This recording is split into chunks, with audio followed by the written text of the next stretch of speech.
Hello, my name is Ben Snyder. I'm the manager of the Greenhouse Education Research Complex here at Temple University Ambler.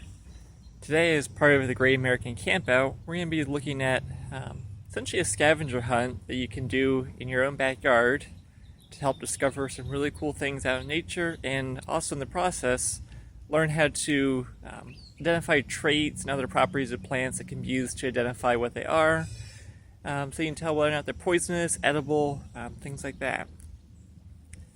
So like I said, one of the goals of this is to be able to learn some of these traits that you can use to identify plants. So some of the things that we'll be looking at include woody versus herbaceous, monocot versus dicot, simple leaf versus compound leaf, things like that. Common plant traits that you'll be able to find examples of in your own backyard or local park or wherever you go to enjoy nature.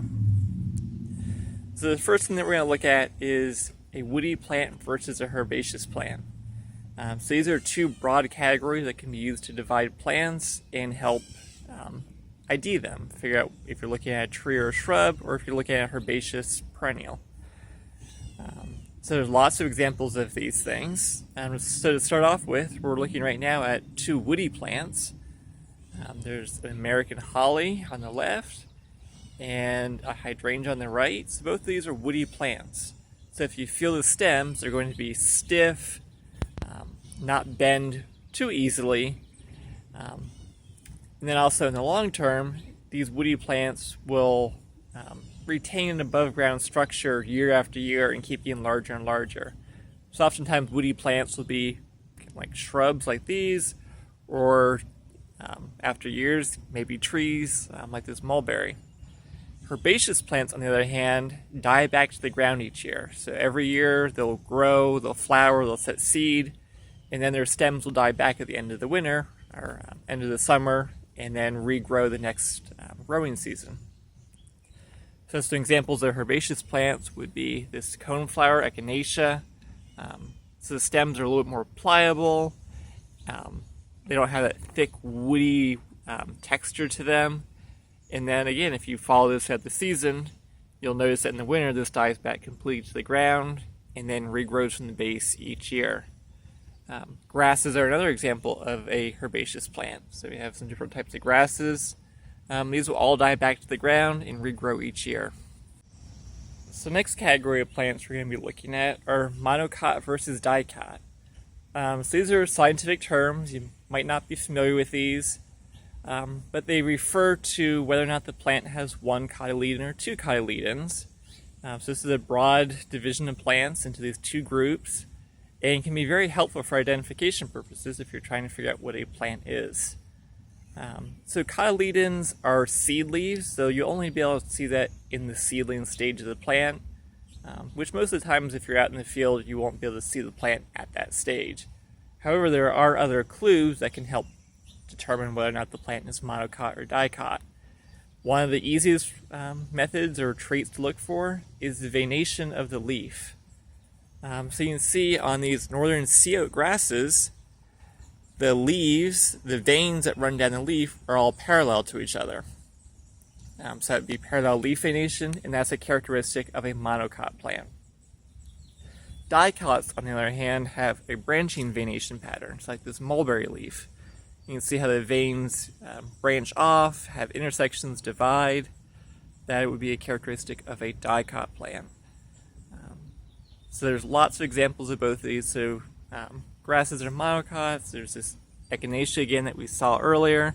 This would be an example of a dicot plant because you can see the veins branch off and form a netted or dissected vein pattern. The third characteristic that we're going to look at is a compound leaf versus a simple leaf. So this one, compared to monocot and dicot, this is a pretty easy one to figure out. So right now in front of us we have a wild senna. So this is a plant that has a compound leaf. So you can see that off of the main stem in the center, there's all these long leaf-like structures that come off the side with many small leaflets attached to it. So this is an example of a compound leaf.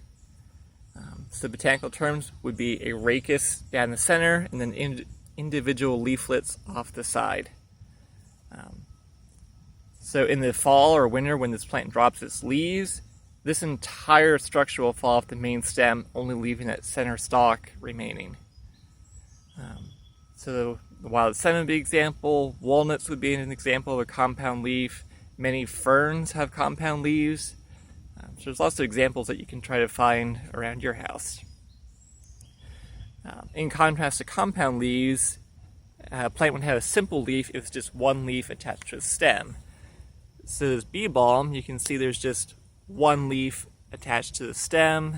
This is opposite leaves, so there's a pair on either side. But it's still just a single leaf attached to a stem. Same thing with the snake root over here, Agerotina altissima. Just one single leaf attached to a stem.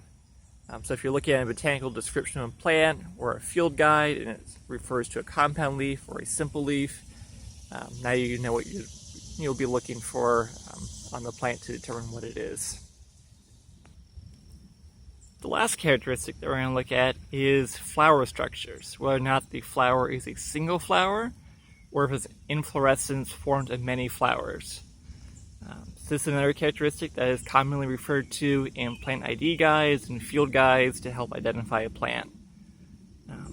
So right here in front of us is a Queen's Anne's lace, Daucus carotis, a really common plant you'll see growing along roadsides. Not native to this region, but it has naturalized, and you'll find it in many locations. So this is a plant that displays a compound umbel, which is a type of inflorescence. So if you look closely at it, there's many, many small flowers that form this flower head. It's not just one single flower. If we go down a little bit, we can see a wild petunia, Rayleigh humilis. And you can tell here, this is just one single flower that comes off of the stem. So it's helpful to be able to tell, is it one single flower or is it an inflorescence? And then once you know it's an inflorescence, you can start looking at the different types of inflorescences, and that will help ID the plant, whether or not it's a compound umbel, a panicle, a raceme.